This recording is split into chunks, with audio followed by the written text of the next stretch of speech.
Gently close your eyes.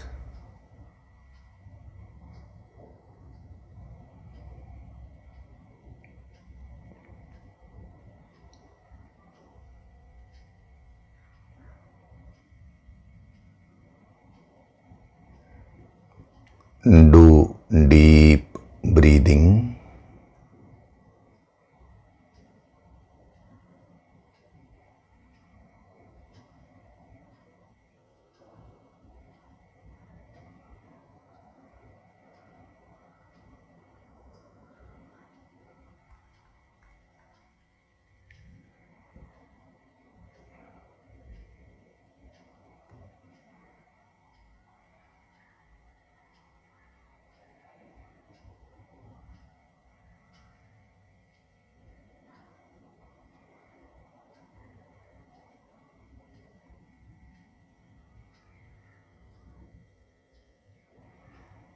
We'll chant Om once together. Synchronize the chanting of Om with your exhalation.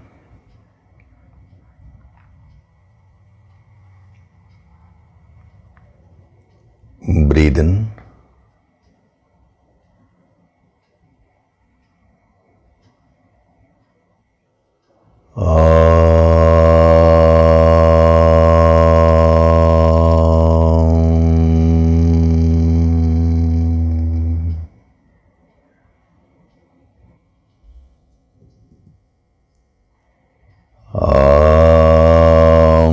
Sahana vavatu, sahanau bhunaktu, sahaviryam karavavahai, tejasvinavaditamastu mavit vishavahai.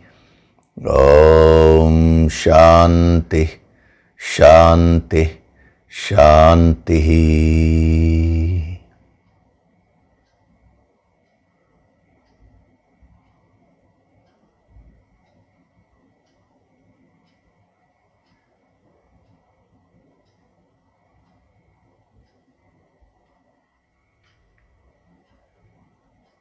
Gently open your eyes.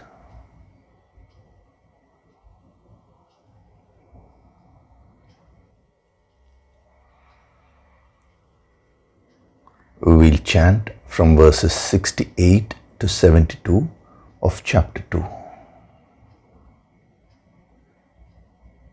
Tasmadhyasya mahabaho, Tasmadhyasya mahabaho, nigrihitani sarvashah, nigrihitani sarvashah, indriyanindriyarthebhyah, indriyanindriyarthebhyah, tasya prajna pratisthita, tasya prajna pratisthita, ya nisha sarvabhutanam, ya nisha sarvabhutanam, tasyam jagati sanyami, tasyam jagarti sanyami, yasyam jagrati bhutani, yasyam jagrati bhutani,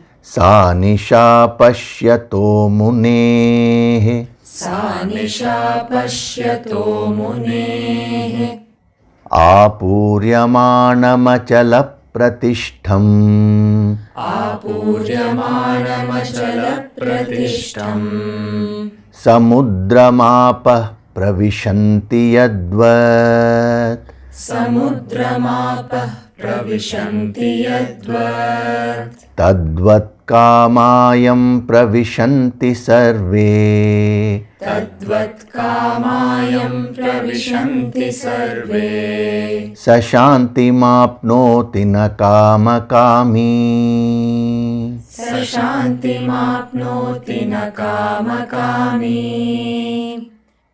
विहाय कामान् यः सर्वान्, विहाय कामान्यः सर्वान्, पुमांश्चरति निःस्पृहः पुमांश्चरति निःस्पृहः निर्ममो निरहङ्कारः निर्ममो निरहङ्कारः स शान्तिमधिगच्छति स शान्तिमधिगच्छति एषा ब्राह्मी स्थितिः पार्थ एषा ब्राह्मी स्थितिः पार्थ नैनां प्राप्य विमुह्यति नैनां प्राप्य विमुह्यति स्थित्वा स्यामन्तकालेऽपि स्थित्वा स्यामन्तकालेऽपि ब्रह्मनिर्वाणमृच्छति ब्रह्मनिर्वाणमृच्छति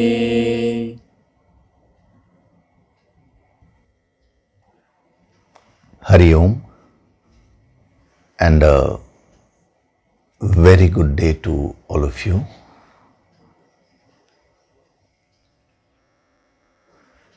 So last few weeks we have been seeing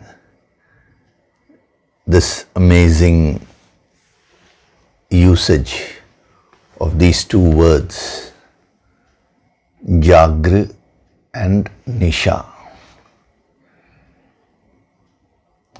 It is not about the usage of words externally which we are bothered.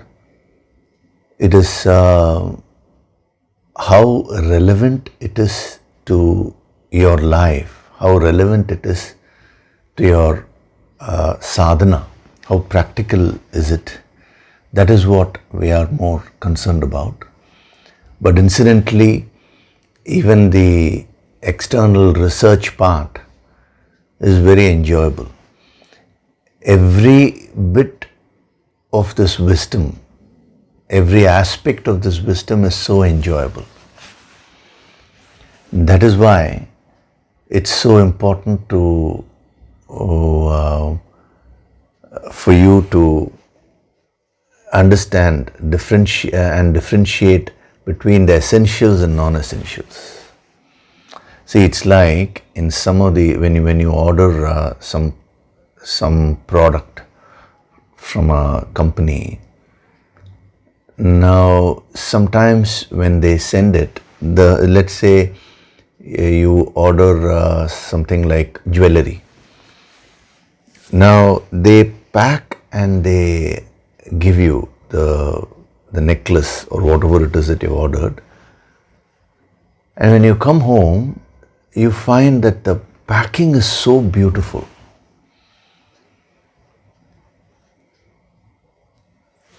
Some of the best chocolates in the world, you'll find the wrapping itself is so wonderful, So supposing you get so enamored by the packing, the wrapper, and you discard the chocolate and you keep the wrapper. Now, what is the meaning of that?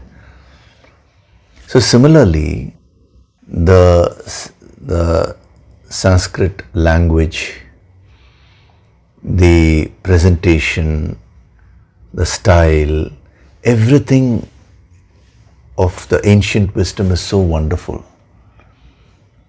But remember, these are all only the external wrappings. What is most important is the chocolate within, the real message within. 99.9% of the people get involved with the wrapper as far as the ancient wisdom is concerned, the various non-essentials, because they are so wonderfully done. Because any master, when he presents something, whatever it is that he does, he will do it to the best of his ability. Because a master is not acting in order to get something. See, he doesn't require any recognition, anything from anyone. So he acts just for the sake of acting. Like how sometimes when you're really inspired, you may sing. How a bird sings, a cuckoo, when it sings, it does not sing for any audience. That is how all the masters are. So they give their best in every little thing which they do. There is nothing like this activity is low or this activity is high for them. So if they are giving out this wisdom, they will do it in the best possible way. So you may appreciate all the wrappings. See, they have a deep message to give, but the wrapping will also be so wonderful. So the external research part itself, how the usage of the word Jagra and Nisha is so fascinating. So you can appreciate that. Up to that it's fine. But if you get stuck with that, then you will miss the main message. So you need to be careful there. Generally, when you are physically close with a master, again you need to be very careful, because his personality will be so strong that you may start imitating the externalities of a master blindly without going to the principle. Then there will be no spiritual development. Of course, if a master is a true master, the moment he observes that, he will slowly bring you back on track. That is why you surrender to a guru. So always remember this. Verse after verse we are exploring. The external knowledge part is so wonderful. The presentation is wonderful. The analysis is wonderful. Everything is fine. But don't forget that all these are being done in order to give certain messages, life transformative messages. So you appreciate all this. Sir, it was a great lecture, fine. It was a wonderful presentation, fine. The points were given with such great clarity, okay, fine. All this you appreciate. But if you get stuck with these things, if you merely get enamored by these things and you don't proceed further, then the real purpose for which this wisdom is being given will get lost. So whether you appreciate all these non-essentials, the external wrappings is not so important. But are you opening and getting the core messages every week? That is the question. So if you want to become a sadhak, if you want to progress in your sadhana, don't lose your focus. As a sadhak, you should always remain focused. See, I'm talking about in the yogic approach, where so much of emphasis is laid on focus and self-transformation and all that. There itself this danger is there of getting caught up with the non-essentials. But today I find in the name of spirituality, everything is being discussed. Things which are unrelated to spirituality are being discussed. And the mind gets so enamored by all that.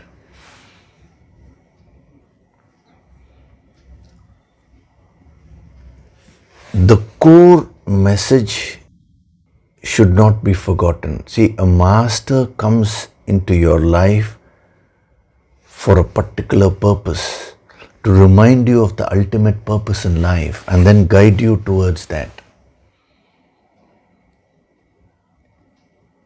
Now, how do you differentiate? Some people have asked, sir, how do we differentiate between true spirituality and what comes in the garb of spirituality? It is this only. See where the emphasis is on. If a master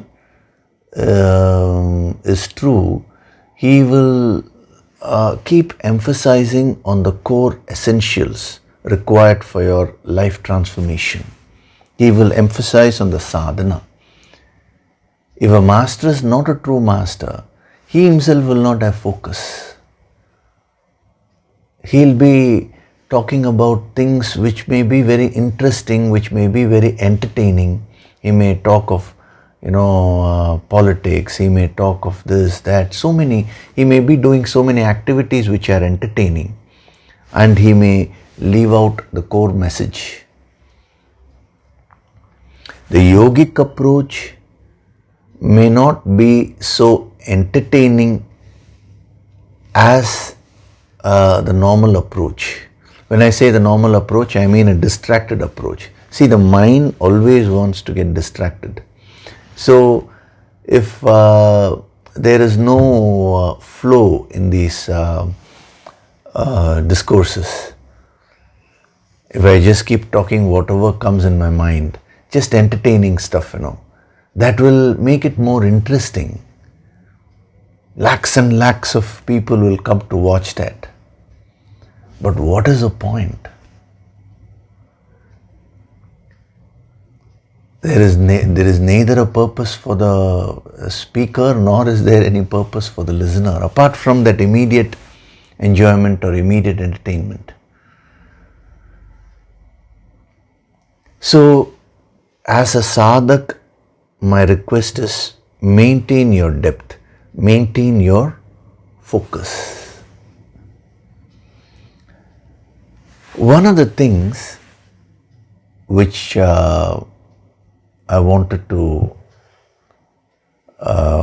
give you, one of the messages from this verse is that, by giving two opposite meanings to these words, Nisha and Jagrat, in two successive lines, there is a very deep sadhana message which is being conveyed. See, in the first line, I explained to you, Jagrat means getting awakened. Nisha means tamas, ignorance. The second line, Jagrat means getting involved. Nisha means being detached.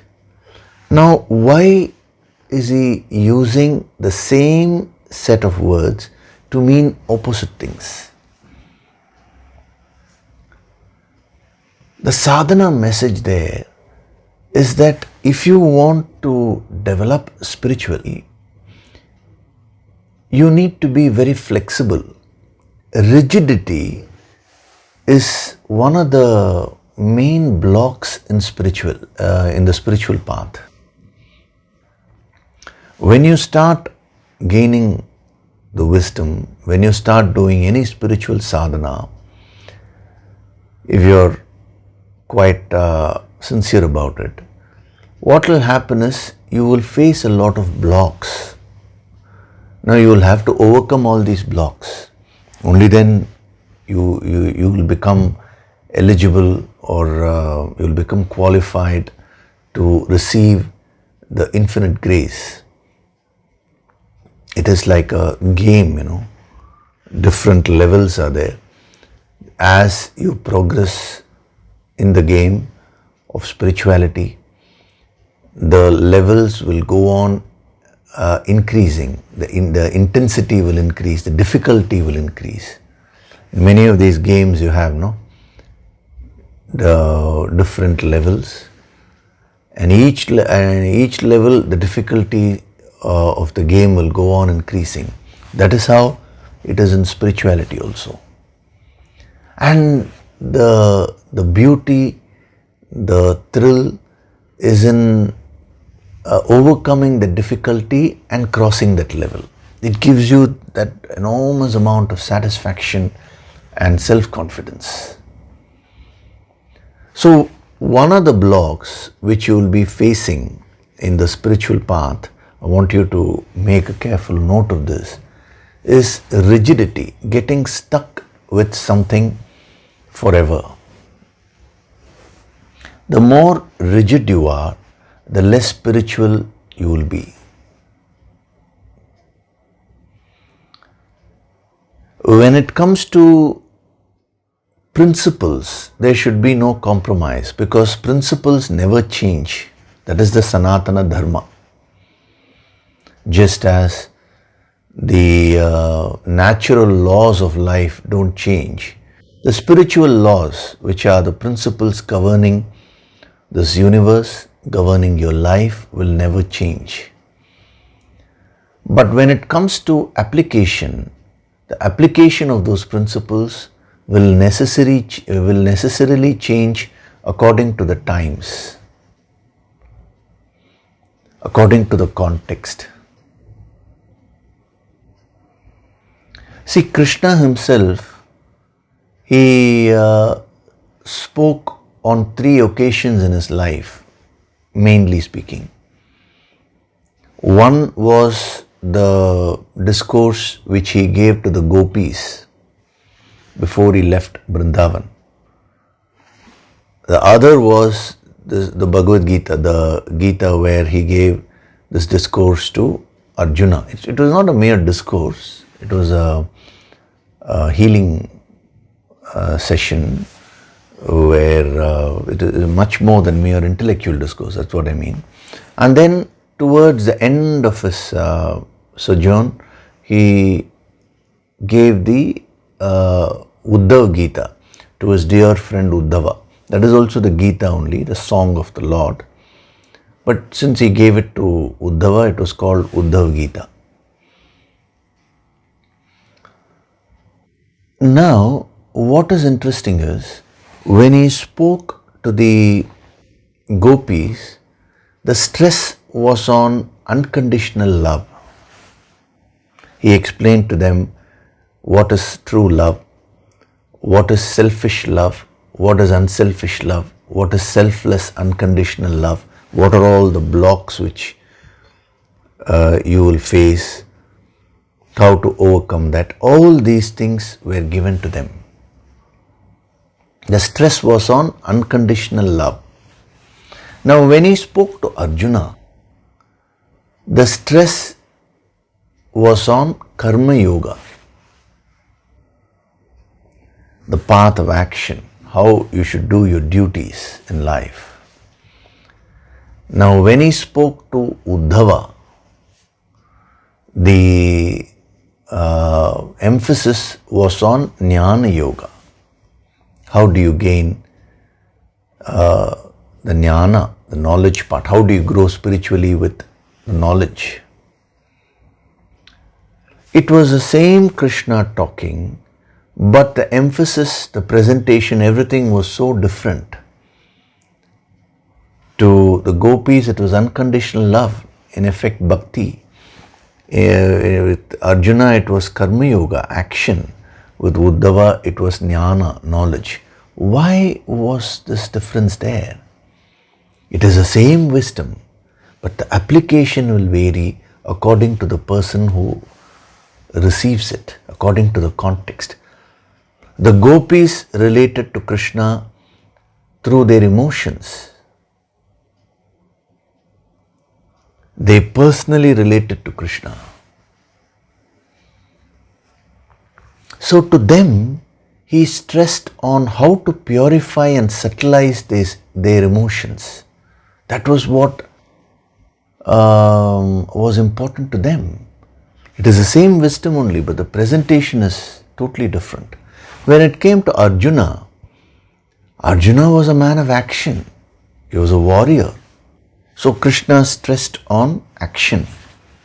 And when it came to Uddhava, Uddhava approached Krishna just before Krishna was about to leave his body. And Uddhava asked him, how can I live in this world when you go away? When you drop this body, how can I continue to live? I will commit suicide. To which Krishna told him, no, I will give you the knowledge more than the physical form of the master. It is his teachings which will help you, which permanently. So practice this. So he emphasized on the knowledge part. So this itself is a beautiful illustration of how the there may be the same, but the application is different. Now, supposing Krishna were to be there in a physical form, right now, this presentation, everything will be totally different. So, according to the listener's culture, the time, what is that present trend. So the master will take all that into consideration and he will give out this wisdom. So you should be uncompromising when it comes to the principles, but when it comes to application in your life, you need to be flexible. So Krishna was a very flexible person. He was never rigid. When it came to principles, he was rigid. What was his principle? To establish righteousness, to destroy unrighteousness. With respect to that principle, he was crystal clear. He never wavered from that. Even this very exercise of giving the Gita to Arjuna was aimed at restoring righteousness, because Arjuna was one of the main warriors in the Pandava camp, and he had a major role to play in the world war through which Krishna was establishing righteousness. That is why he gave out the Gita, not merely to Arjuna, but for a further higher cause. So Krishna was always focused. He had a purpose in life, and he never ever compromised on that purpose, on that principle. But when it came to application, he was extremely flexible. So by using the same words in one verse with opposite meanings, the master is trying to introduce this concept of flexibility into your mind. If you just follow the flow of these verses in depth, I'm not talking of a superficial study of these verses, but in depth, if you follow the flow of these verses, your mind will automatically become very flexible. Orthodoxy is not spirituality. According to the times, you need to change the application, but you should ensure that the basic principles are remaining intact.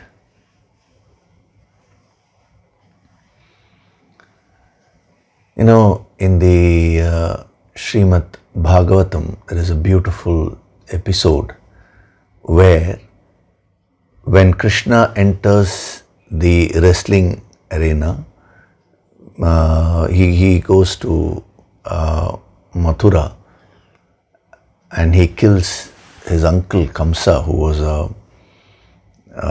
was a very wicked and evil person. People were suffering under his rule. So Kamsa had arranged for a wrestling match for Krishna and Balrama.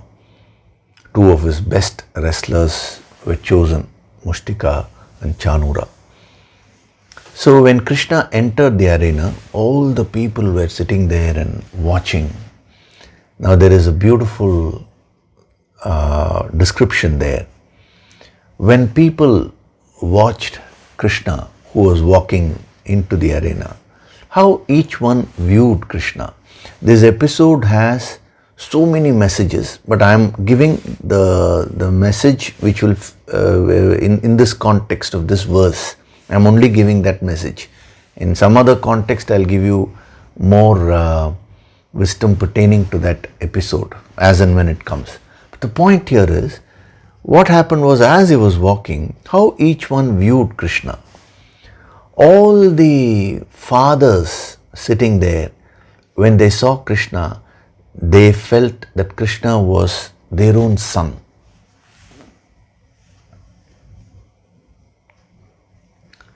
They felt so close to him as a father. When all the mothers saw Krishna, they saw Krishna as a little boy, little son, felt so close to him.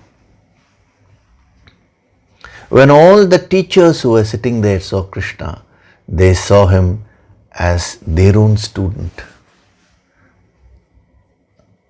One who had come to enrich their lives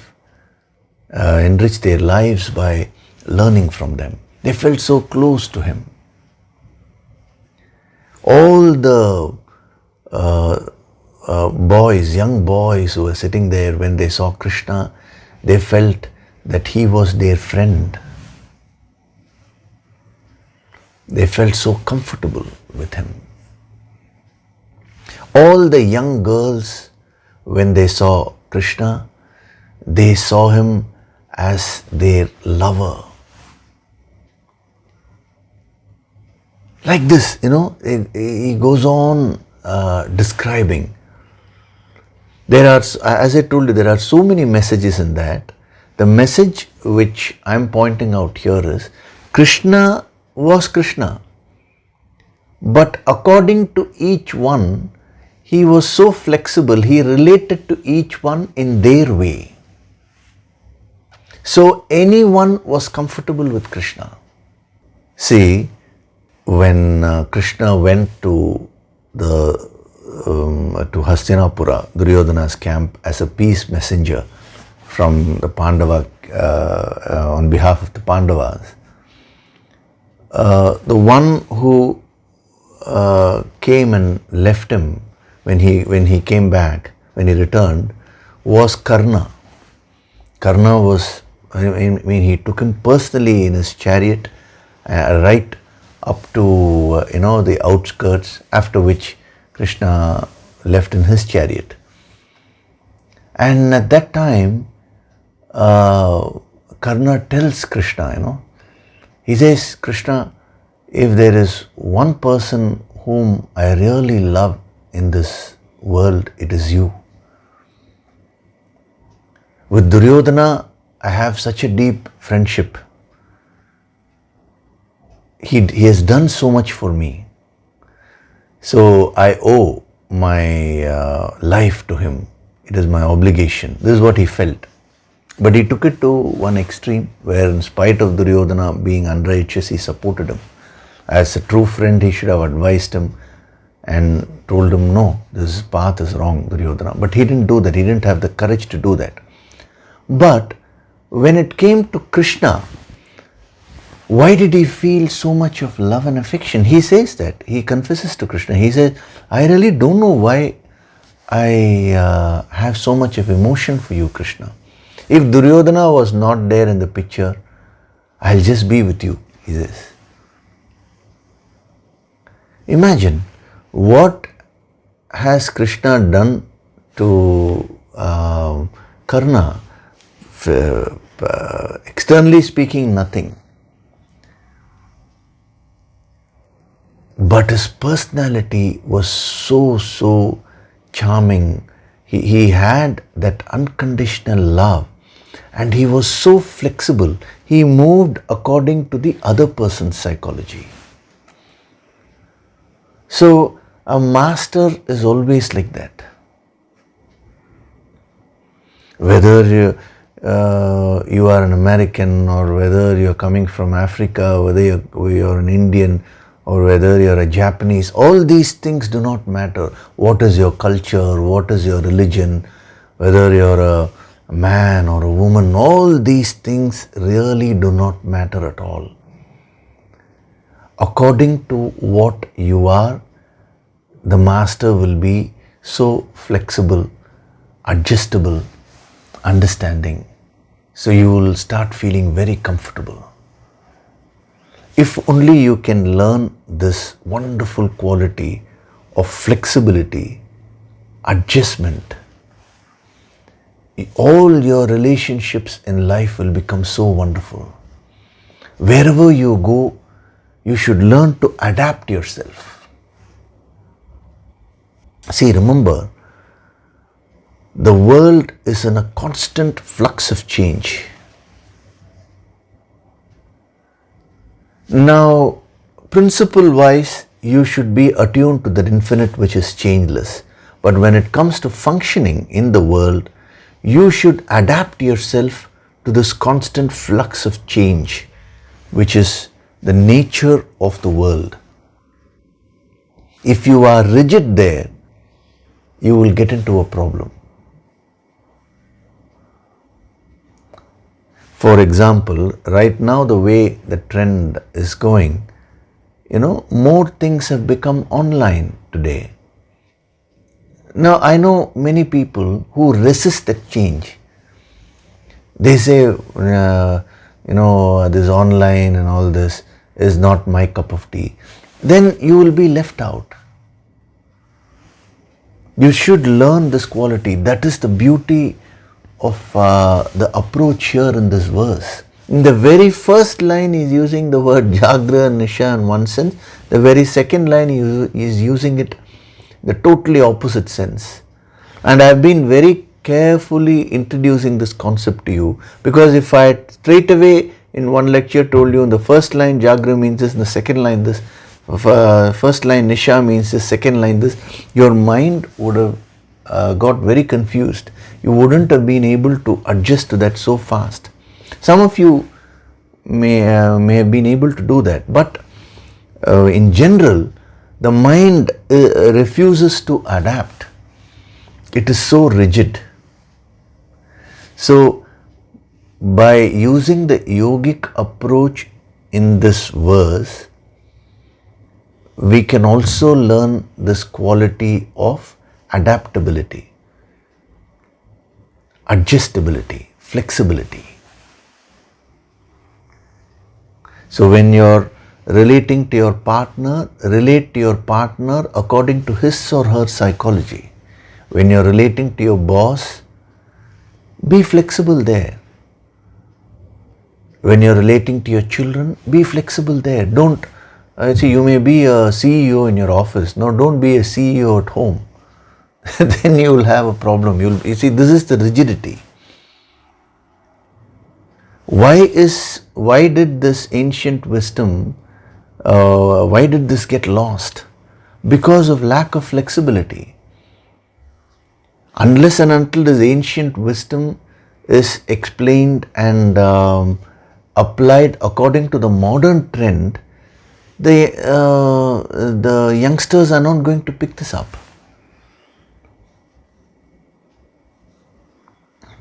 So the very people who teach this wisdom, if they themselves are very rigid, orthodox, then the very purpose of giving this wisdom will be thwarted.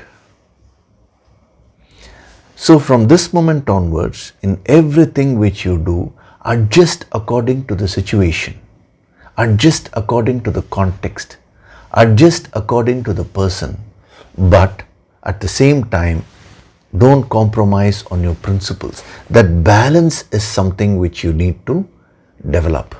See, in the first line, these two words mean one thing. Second line, they mean one thing. All that we saw. But finally, what did I say? The Sattva is balancing the Jagra and Nisha, the sadhana of Jagra and sadhana of Nisha. That balance is the key in your life. Either people, in the name of sticking to certain principles, they become very rigid, orthodox, highly unadjustable, inflexible, or in the name of flexibility, they compromise the very principle itself. So as a sadhak, you should learn to be balanced. That is the hidden message of this verse. I'm not talking of the specific messages, just the way this verse is constructed itself has a message for you. If you just go along with the flow of the verse using the yogic approach, it will bring about a transformation in your mind, because you will learn what is Jagri, what is Nisha in the first line so deeply, and when it comes to the second line, you will have to drop that and learn the opposite. That requires enormous adjustment, enormous flexibility. Since we are going about it in a gradual way, it has become easy for you. But you should understand that this is the principle which has been employed for the last few weeks to slowly make your mind more and more flexible, and at the same time an uncompromising attitude when it comes to principles. So last week I was telling you about superficiality and depth. The second line, that in which beings are awake is night to the sage. So I told you many applications when it comes to physical level, emotions, then the intellect, thoughts, how the difference between superficial emotions, deep emotions, all this we were seeing. Now, today I will give you one more important application of superficiality and depth. This is very, very important for you all. That is with respect to your sadhana. So when it comes to spiritual sadhana, if you're having a superficial approach, you may be spending a lot of time in your sadhana, still you will not reap the benefits. You should develop the depth in your sadhana. It is not enough if you mechanically listen to the Yoga Sankirtan. You should also develop the depth. Depth in your own spiritual practice, in your own spiritual sadhana. See, what is this superficiality and depth? When it comes to spirituality, the same superficial approach is what usually people have, that in which beings are awake. Whereas is night to the sage, or anyone who wants to become a sage, who is a true sadhak, understands this. He or she has that depth. So the first thing is, I did mention last time in passing, that is your mind associates the externalities with spirituality. You think spirituality means you have to wear a particular dress. The dress has actually nothing to do with one's spiritual growth, one's spiritual level. Yet the mind actually associates the externalities with the inner spirituality. So if in this case, if a person has a true spiritual approach, if a person is a true sadhak, he or she will have that depth. He will never judge a person based on the external dress which that person is wearing, or just because you're following certain set of rules. That doesn't immediately make you spiritual. See, all these things are still external. It's a very superficial approach. Number two, when it comes to, we will take the three main aspects of spiritual sadhana, the karma yoga, the bhakti yoga, the jnana yoga. When it comes to karma yoga, superficiality is restricting karma yoga to mere rituals and the acts of giving. See, again, it is a very, very superficial approach. True karma yoga, if you go into the depth of it, is not in merely the acts of giving, but is in your bhavana of giving.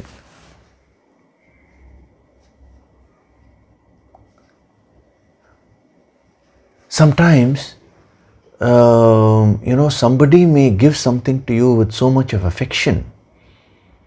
Now there, accepting that and respecting that person's emotions, that becomes Karma Yoga.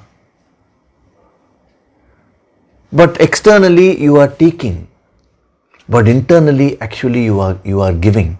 So Karma Yoga, we are going to see that thoroughly in the third chapter. So many facets are there to perfecting your action. But without all that, some people think that they just use a calculator and so much money I just give for charity. They are not even bothered about where it is going, whether that money is being used for a good purpose or not. All those things they don't bother. They think that just by doing a few actions, now they are doing Karma Yoga. That is a very superficial approach. So you should develop depth. When it comes to bhakti yoga, devotion, people think that bhakti means merely performing pujas or merely singing bhajans. I'm not saying pujas, bhajans are not important, but restricting bhakti to that is a very superficial approach. True bhakti is unconditional love, gratitude. So many aspects are there. It is purification of your emotions, not an externalities. Yet you find the majority of the people, they confuse true bhakti with the external manifestations, external actions of bhakti or devotion. So I know people who do so many pujas, but personally they are not good people. They are cheating others, they are lying to others, and yet they go in front of the idol of God and they just worship. They say, "Oh God, you are everything to me." These are all just empty words. Do you really mean that? You should ask yourself, see, how is your approach in your sadhana?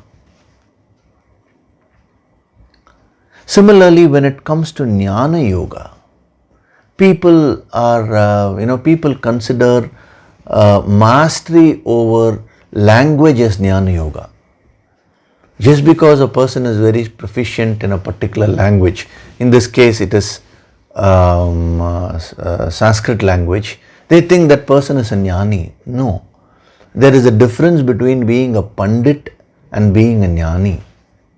Or is not only the language, people think just because a person is able to analyze very well, mere intellection, they immediately relate it with knowledge. You may be a great intellectual, but you may not be a jnani at all. So mastery over language, mastery over analysis, these are all externalities. But real jnana means the ability to discriminate between what is real and what is unreal.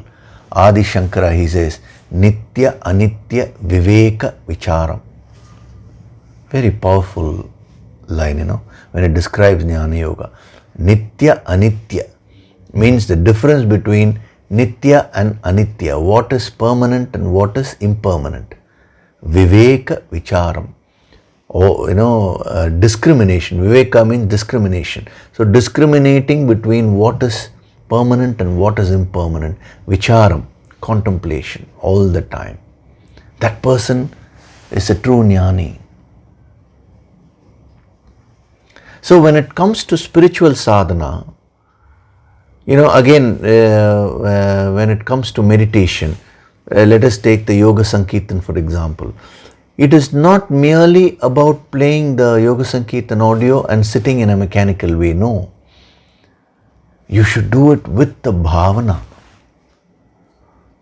Oh, I have been listening to Yoga Sankirtan, I have been doing that sadhana for 90 days now. So what? How deep is your sadhana? What is the purpose of doing it? Are you doing it in a mechanical way? You should always ask yourself. That is so important, I know people in the name of Karma Yoga, they do so many rituals, but they don't do their basic duties towards their own family members. They claim that they are Karma Yogis. Like this, in every aspect of life, you should develop depth. More so when it comes to spirituality. Your spiritual sadhana should be very, very deep. You should go on increasing the depth. How many people associate with the master? The master has infinite wisdom. He constantly keeps giving the infinite energy. Then why is it that the development of the followers don't take place at the same rate? It is because of this only. Some people understand whatever the master is giving in a superficial way. All these externalities, karma, bhakti, jnana, meditation, all these aspects I'm saying. But some people understand these things in a very deep way. The depth varies. According to your depth, you will grow in spirituality. So along with whatever sadhana which you're following, just check whether you're doing things in a superficial way or in a deep way. So last week I had given you the application of depth versus spirituality with respect to the world. Now this week we are going a little more subtle. With respect to your spiritual sadhana, you should apply these same principles. That is why Saint Kabir, he said, Jaat na pucho sadhu ki, means don't ask for the caste of a saint. Caste means, see, there is an example. Caste means not merely the caste. Don't ask for caste or which religion you belong to. Don't go to a master based on his religion or caste or creed and all that. What is his inner state? That is what you need to see.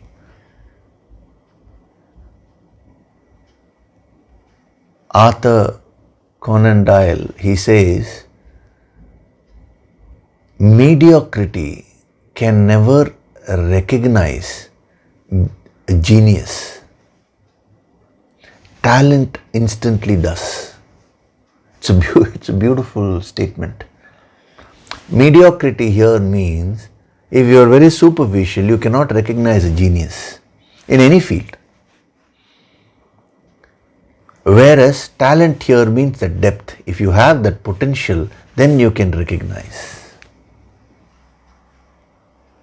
So you should come out of this prison of superficiality and become deep in all the aspects of your life, more so when it comes to spiritual sadhana. If you're moving with a master, if you're taking guidance from a master, he will not rest content till he brings that depth within you. Whenever he finds you becoming superficial, he'll immediately pull you. He will use various methods by which you will be forced to go into the depth. Like how he's doing, by using the same words in the opposite sense to force you to go deep, You have no choice when it comes to these verses. But even in these verses, if you just have a superficial approach, you will appreciate it superficially and you will keep going. Your life will still remain the same. So that in which beings are awake means wherever people are very superficial, that is night to the sage. A person who is a sthita prajna, that is at the highest level, but a person who wants to become a sthita prajna, who is in this path even at that relative level this is applicable. He is deep, his perception is deep. So the knowledge can be easily given, but the depth cannot be easily given.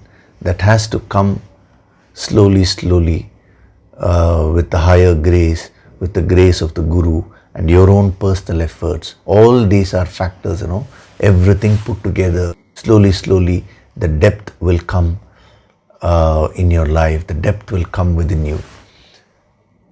Every empowerment course which you attend, it doesn't matter what the theme of that empowerment course is. That is again external. But the real power of these empowerment courses is in the depth only. Supposing, let us say, we are having the same empowerment course every year. Now, if you are not having depth, if you are superficial, you will say, oh, I attended this empowerment course last year, so I have finished that. When is the next different empowerment course you will ask? Which means you have lost the spirit of it. It may be the same course, but the depth will go on increasing. Why am I having different empowerment courses, topics also? Because people's depth is not 100% yet. When your depth increases, there is no necessity for variety. In one practice itself, you will go so deep and you will touch the infinite. But that is only at an advanced level. So you need to function according to your capacity and slowly follow these principles and keep increasing your depth. So then you will become a munihi who sees, pashyataha. Beautiful word. Pashyataha means one who sees. He is a seer. This word is always used to refer to any saint.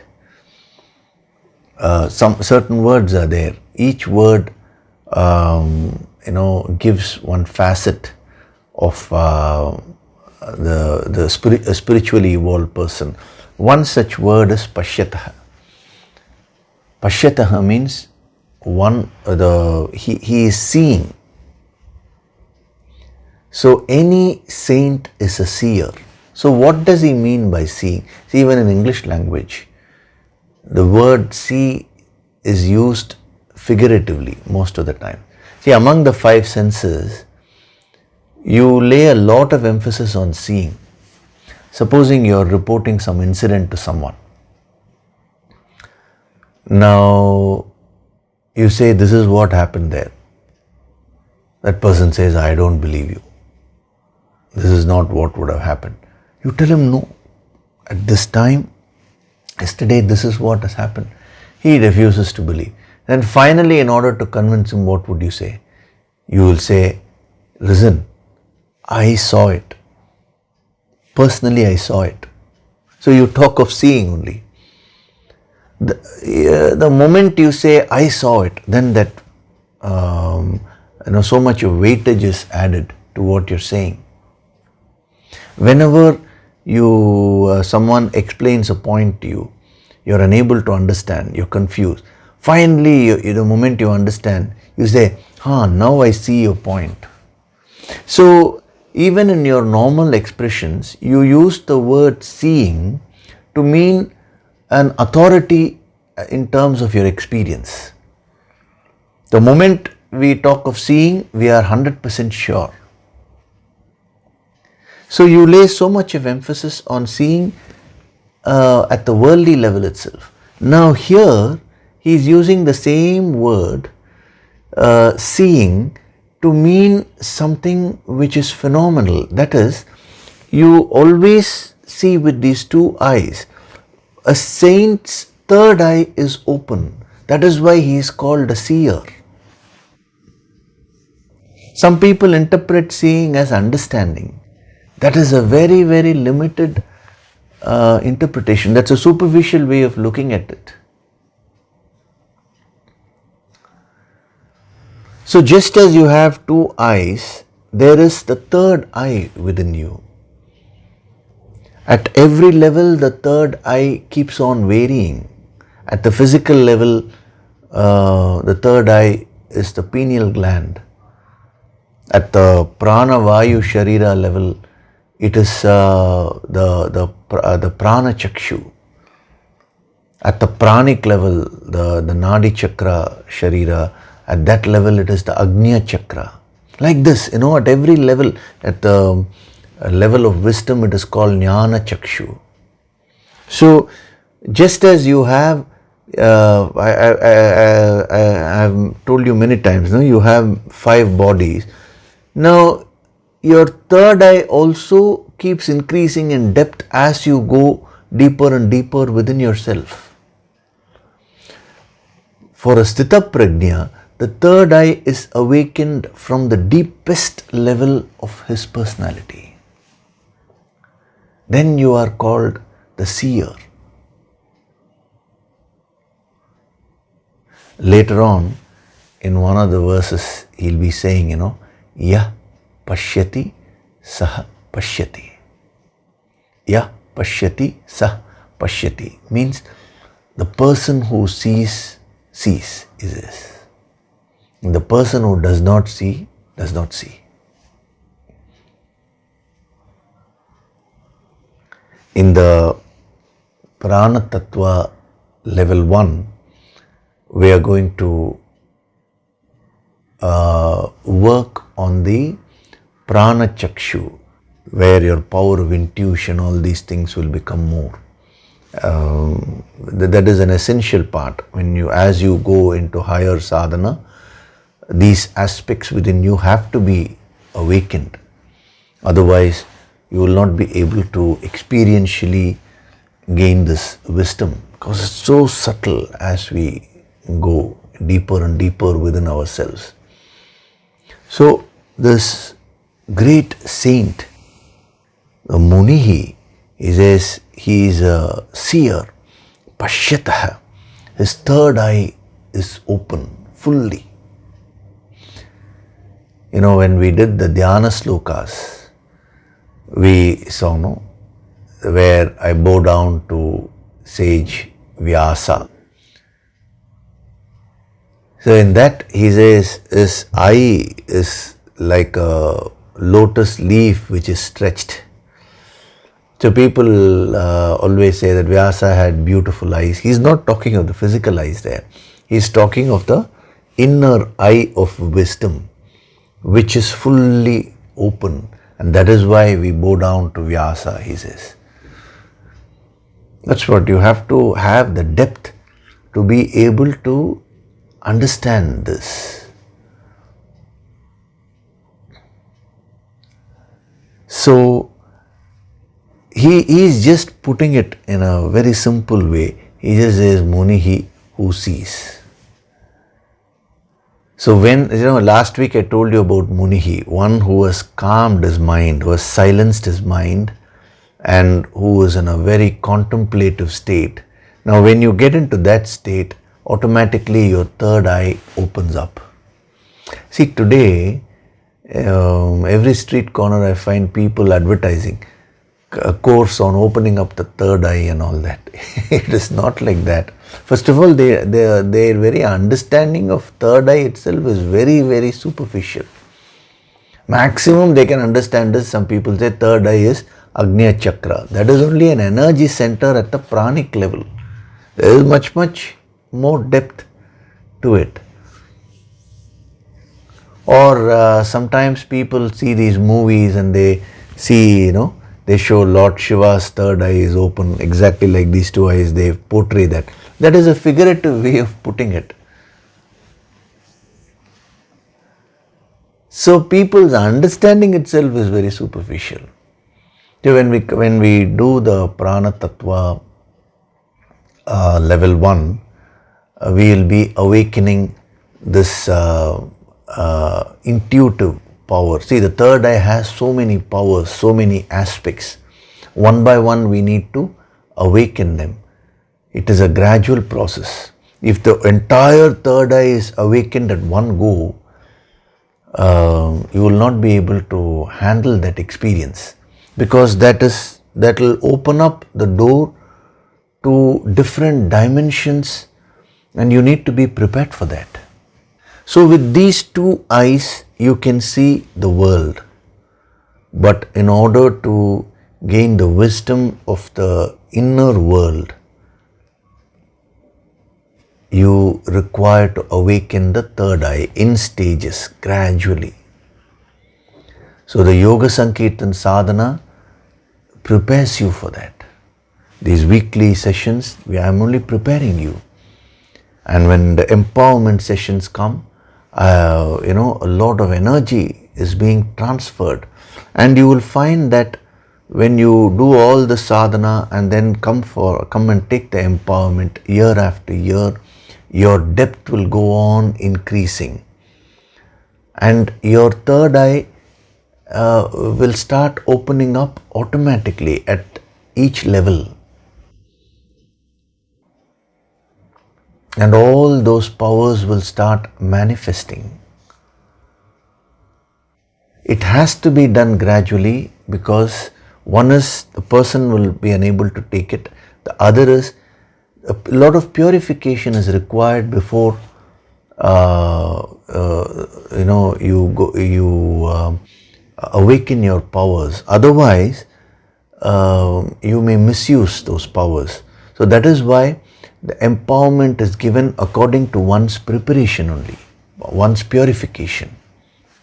Even in the Prana Tattva level 1, which we are going to have in December, no doubt that is level 1. But the very Prana Tattva itself is a higher level only. In that it is level 1. But even in that first 1 week is going to be focused on purification and preparation. That itself, that first 1 week, first part itself will be extremely powerful. And then we'll be slowly getting into it further and further. So much of depth will be there, and the depth cannot be communicated through words beyond a point. It is only through empowerment. It is by, experientially you need to feel it, understand it, and gain this wisdom. That is why he is using the word pashyatah, one who sees. So, if you see, he uses 3 words here in this verse to describe a sthita prajna. One is as sanyami, one who has mastered himself or herself. The second word which is being used is munihi. Munihi means, we have translated it as sage. See, some English translation has to be given, but no word from the English language, no one word can actually capture the essence of these things which he is giving. And then the third word which he is using is pashyatah, one who sees.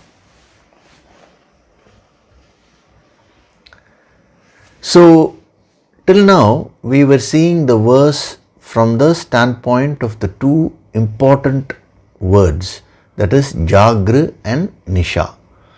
That is the core message.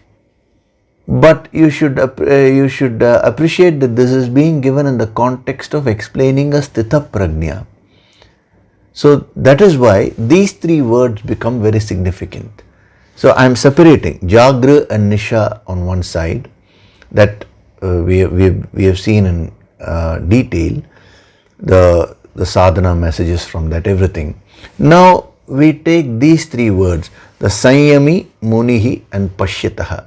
They actually are 3 facets of a sthita prajna, of an enlightened person. Now why is it so important? First of all, see, the more the more facets you learn and you understand about a Sthita Prajna, the more direction you will get about the goal which you need to reach. When it is said, become an enlightened person, become a Sthita Prajna. Now, what does it really mean to you? Become a perfect person. Again, you will go about it in a very superficial way. You will understand a perfect person as one who is externally perfect. Externally, there is nothing like 100% perfection. Supposing you take a table and you go on cleaning it. You can never reach a state of 100% cleanliness there. If you say, now there is no bacteria at all, I will bring another microscope and increase its power. Now if you see, there will be more organisms there. So there is really nothing like external perfection. But when it comes to internal perfection, which is what in spirituality we are constantly emphasizing on. Now, what is your concept of perfection? So one is getting into these concepts, getting into these sadhana tips and slowly applying them, mastering them. That is one aspect. The other aspect is what he's trying to do is, he is trying to describe a perfect person, an enlightened person, a Sthita Prajna, one who is established in this wisdom. The more you start appreciating the description, as you think, so will you become. See, whatever you admire in life, you will start acquiring that. That is why it is very important, it's very important whom you are having as your idol. Supposing your idol is an actor. Now you will start having your hairstyle just like the actor. You will start walking like the actor on the screen. I know many people who say I'm a fan of a particular actor, and you find that if that actor is an action hero, and in movies they show the actor is walking and with a lot of music and all, the background music, he keeps walking. And even if the actor turns like this, they will give a music, Now, I find people emulating that. See, long back, there were two small children who were fighting, who were playing actually, and suddenly they started quarreling with each other and they started hitting each other. I was a witness to this. And when they started hitting each other, they tried to punch and do that. The most interesting part is both the kids were making music with their mouth, like psh, psh, psh. They were doing like this while punching. Now for 1 second when I saw that, it was so funny, because why are they making that music? Because in the movies they are showing fights between heroes and villains with a lot of noise. If you see the martial art movies or most of these action movies, whenever a hero punches or the other person also punches or hits, a lot of noise is there in the background. They show. So now the kids are thinking that is real. So with the mouth they were making music and they were trying to hit each other. Now when I saw that, see, as I'm explaining to you, you will also be smiling, you will be laughing. But remember, that is how your life also is. Whom you admire, you will start following that person unconsciously. Your mind gets influenced based on your admiration. So instead of changing that nature, what these great yogis say is, let us use that same quality of the mind to absorb the higher principles of life, to grow spiritually. So they described a perfect person, a Sthita Prajna. See, even before going into the other messages in the Bhagavad Gita, Lord Krishna starts off with the Sthita Prajna in the second chapter itself. Why does he take so much of pains to describe who a Sthita Prajna, a perfect person is? That too, when we use the yogic approach and get into it, we start enjoying that process so much. Slowly, we begin to admire this person, whoever it may be. We start admiring those qualities. And the more you admire these qualities, the more you will start living these qualities.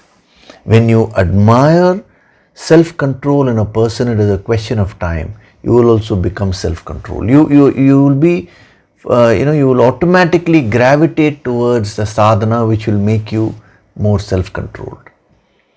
If you admire a wealthy person, it is a question of time. You will also start going behind wealth. I'm not saying this is right or wrong. I'm only explaining to you the law of life. So in every verse, in many of these verses, he's giving you different facets of a Sthita Prajna. So the idea is for you to keep admiring and absorbing them into your system. Then you will yourself become a Sthita Prajna one day. This journey is not like an external journey where you need to actually move from one place to another place. This journey is staying where you are. It is an inward journey and getting transformed from within. So these yogis were master psychologists. Different methods are employed to create that inner transformation. And one such method is giving the different facets of a Sthita Prajna, of a perfect person. So what are these three? Samyami is at the physical level.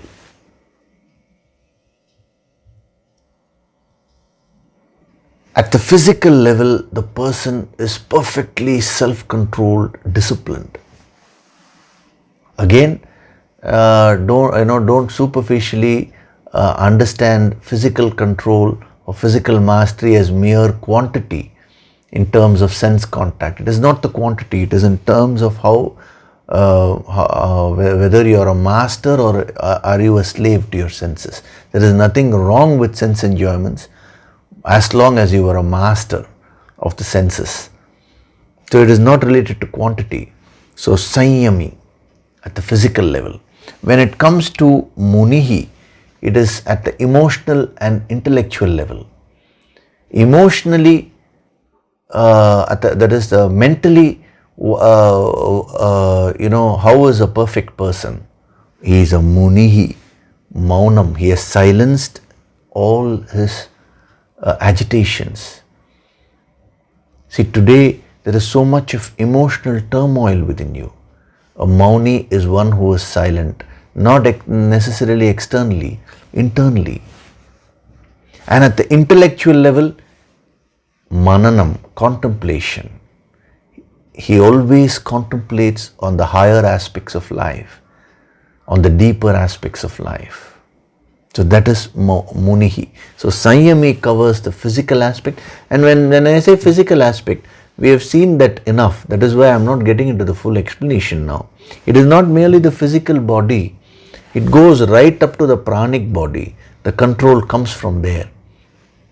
In the Prana Tattva level 1, you will understand this experientially. You will actually become more of a Samyami through that empowerment. Because you will start operating from a subtler level of your personality, That is a Samyami. And Munihi, the first aspect, which is being in a state of silence, means his mind is so silent. There is no emotional turmoil. Mananam means he is always reflecting. He's got the intellectual depth. And then Pashyataha means one who sees. He is a seer. This is at the spiritual level.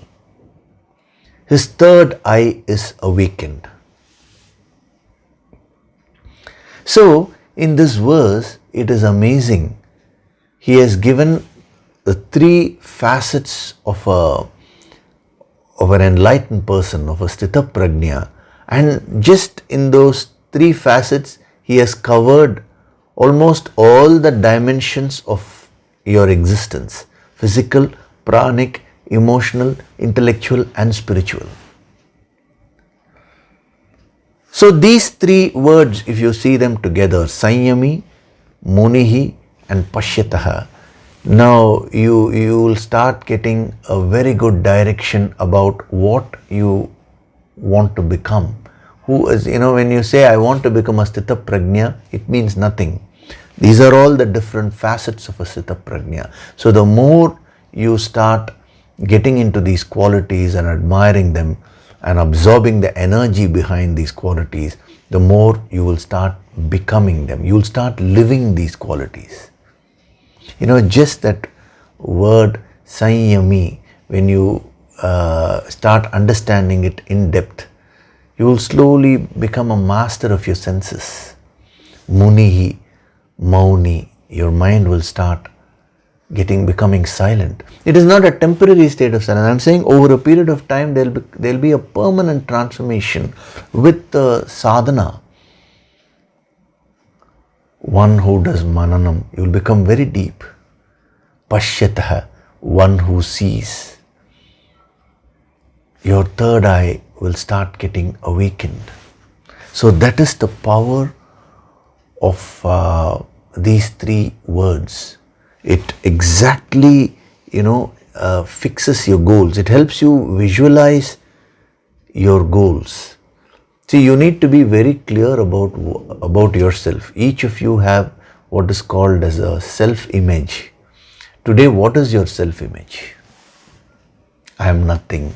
I am useless, or I am this, I am that. Here, use these three words, Sanyami, Munihi, and Pashyataha. And as you start going deep into these words, when you start doing the sadhana, now these facets which you are learning will start forming your self-image. And when you take these qualities to 100%, you will become a Sthita Prajna, a complete inner transformation will occur. Okay, so we'll stop with this today. Next week, we will go into the next verse, where he'll be giving you more and more facets of a Sthita Prajna. The next verse and then the subsequent verse. How a Sthita Prajna will function here, what will be his inner state, like this from different angles, different facets he'll be giving. The more you get into that, amazingly, through this yogic approach, you will start living all these. So we'll stop with this today. We will have the meditation. I will install many of these principles in your deeper mind. But before we do the meditation, just a couple of things I wanted to mention.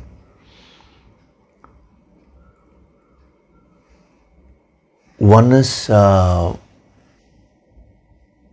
Kalaivani Ashokji in her comments, there is the YouTube comment section last week, I think it was last week or week before that, she has mentioned, after giving all her points, what she has mentioned is, thank you so much for today's session, Yogi Shri. My apologies for not sending in the comments for the last two sessions, although I had listened to them intently and absorbed the learning as much as I could. Now, I wanted to give this as a message to everyone. This is what we call as a good guilt. See, I have always said you should never feel guilty. Now, the only area where guilt is permitted, if at all, is when you skip some sadhana. If you feel guilty, that is okay, because that guilt will help you to do your sadhana better. Otherwise, generally, guilt is not good. Due to a lack of any other word, we are using again the word guilt here. That's why I'm using the word good guilt, if that conveys the message to you. So I wanted to appreciate her frankness when she has written, my apologies for not sending in the points. You put it as comments. It's a comment section, but the sadhana here is expressing yourself. So this is what all of you should absorb as sadhaks.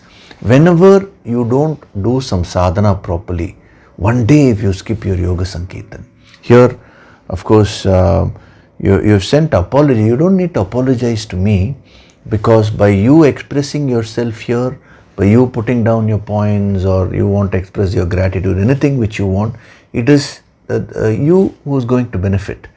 As far as I'm concerned, it's the same thing only, but it will make such a big difference to you. So more than apologizing to me, it is that that feeling, where yes, I didn't do the sadhana. That feeling is a good feeling. So whenever you skip your sadhana, a little bit of guilt helps you to overcome that tamas. See, everything has its positive side. Whether it is guilt or whether it is anger, when it's directed internally towards your self-development, it helps you grow. The other thing which I wanted to mention is regarding the points which Donna Silvestro has given. After all the points she has mentioned as a PS, separate note, sometimes I wonder if I am capable of achieving all you teach us.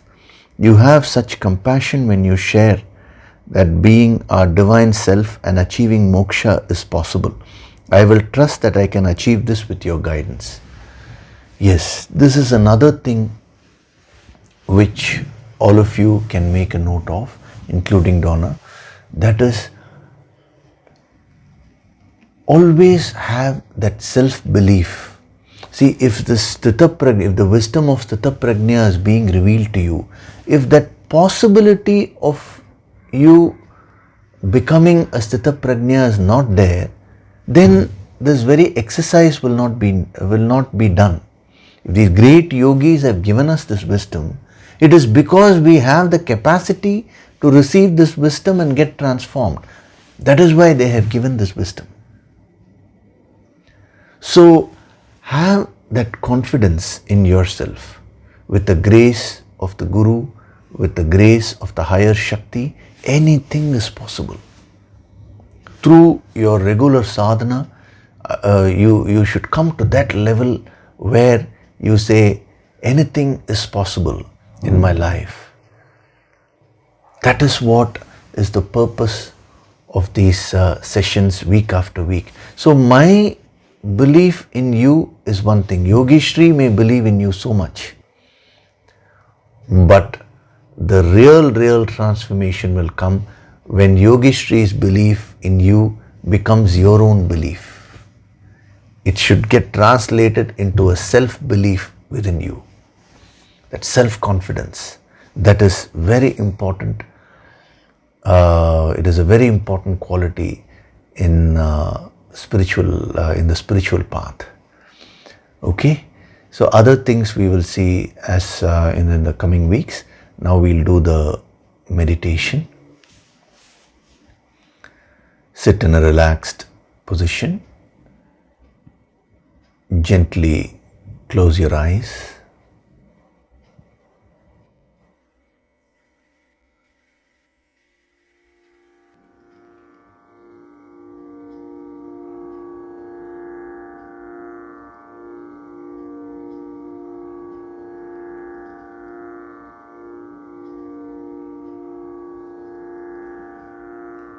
Do deep breathing.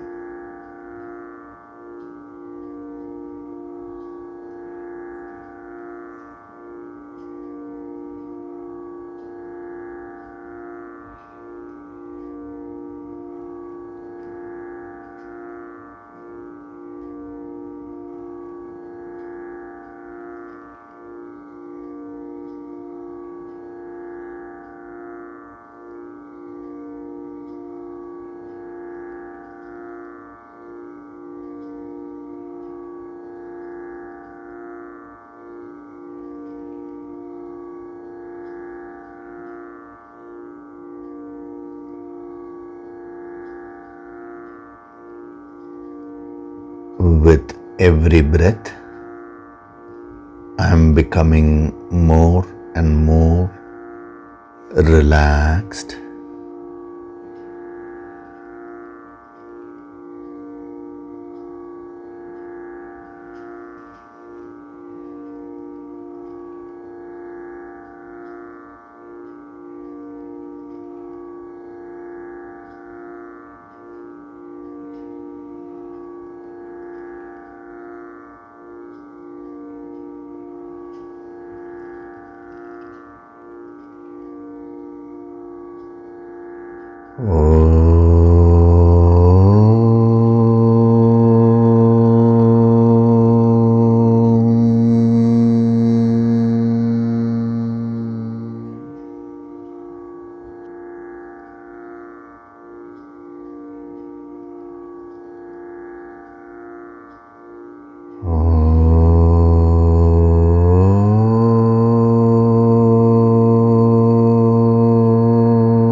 With every breath, I am going deeper and deeper into myself.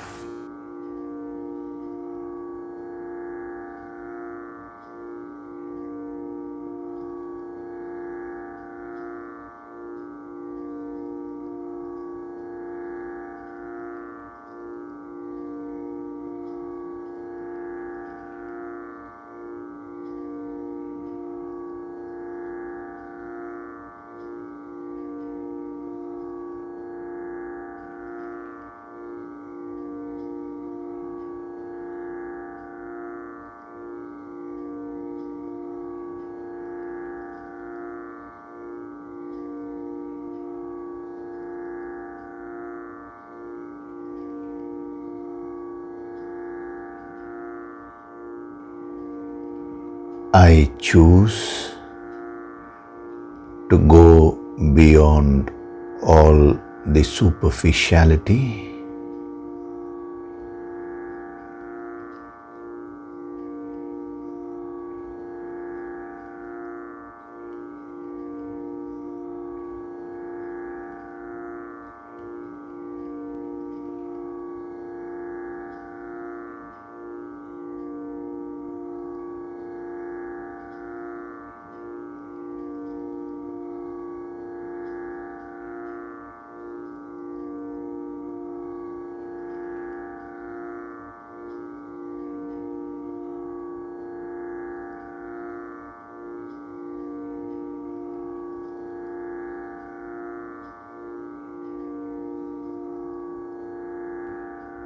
I choose to be very, very deep.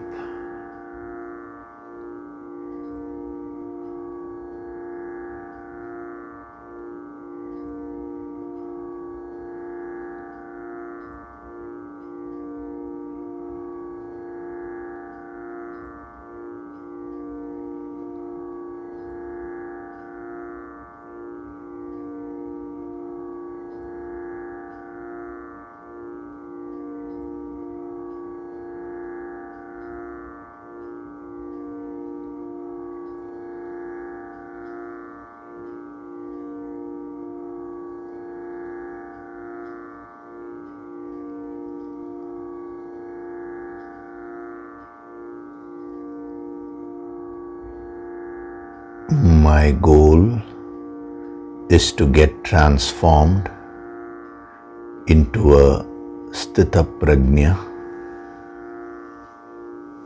an enlightened being.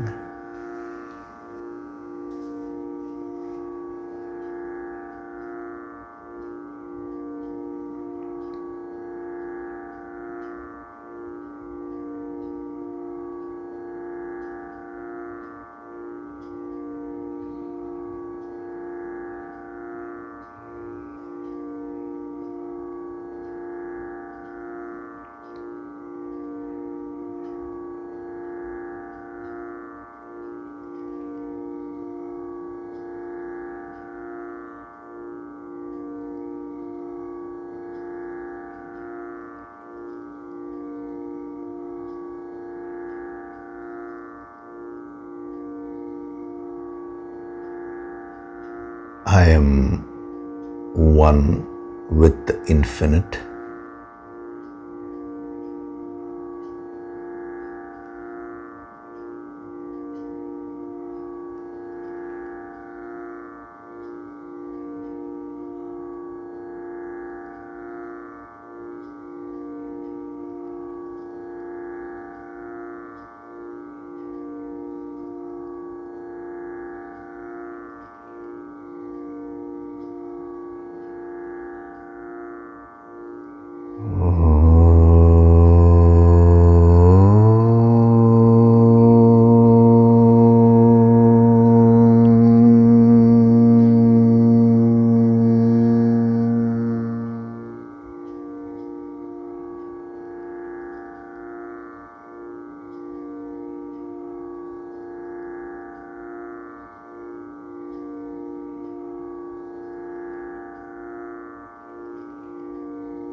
Offer your gratitude to God Supreme.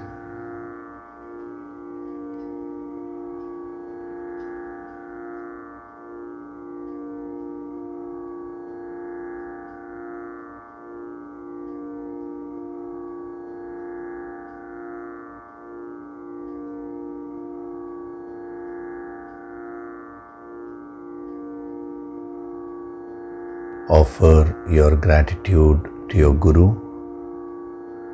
and all the holy masters.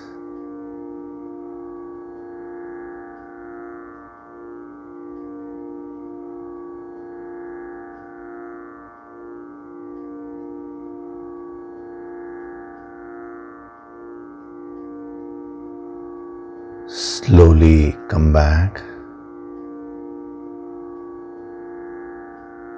Wriggle your fingers, your toes, rub your palms together to create a warmth.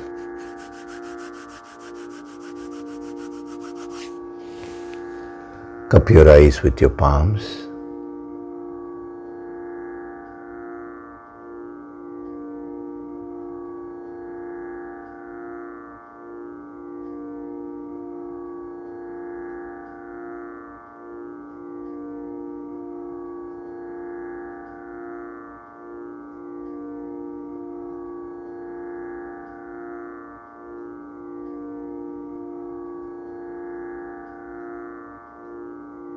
Gently rub your eyes, cheeks, forehead, top of the head, back of the head and neck. Slowly open your eyes.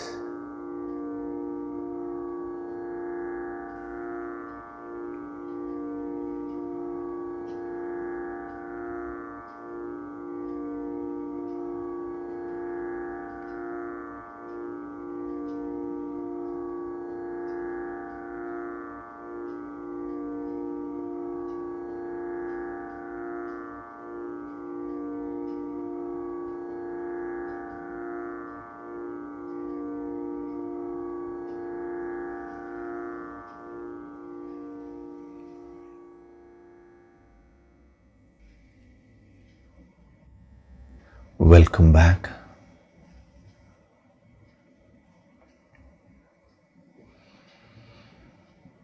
So these Nididhyasana meditation sessions are short but very, very deep.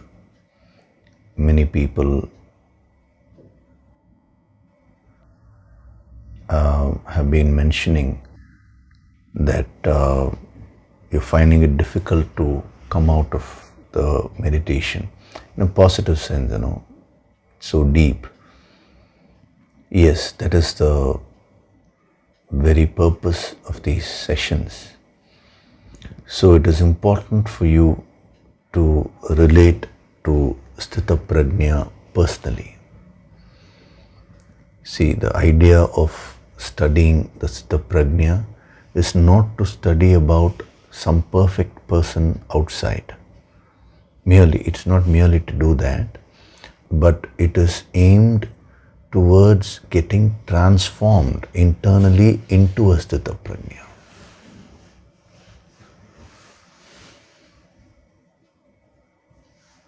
There is a big difference between studying about a Sthita Prajna externally and going through the study, getting the wisdom in order to get transformed internally into a Sthita Prajna.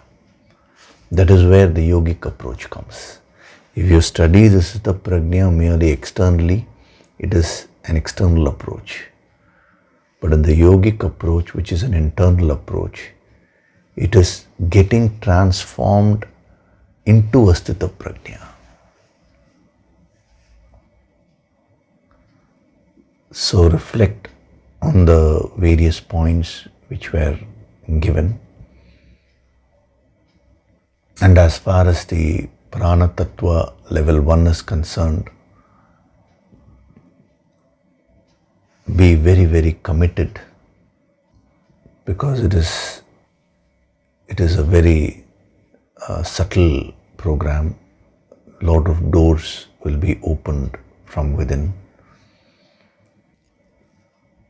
What I'm looking for is not any particular qualification in terms of perfection. It is your commitment, it is your sincerity, that willingness to put effort which matters. The rest will happen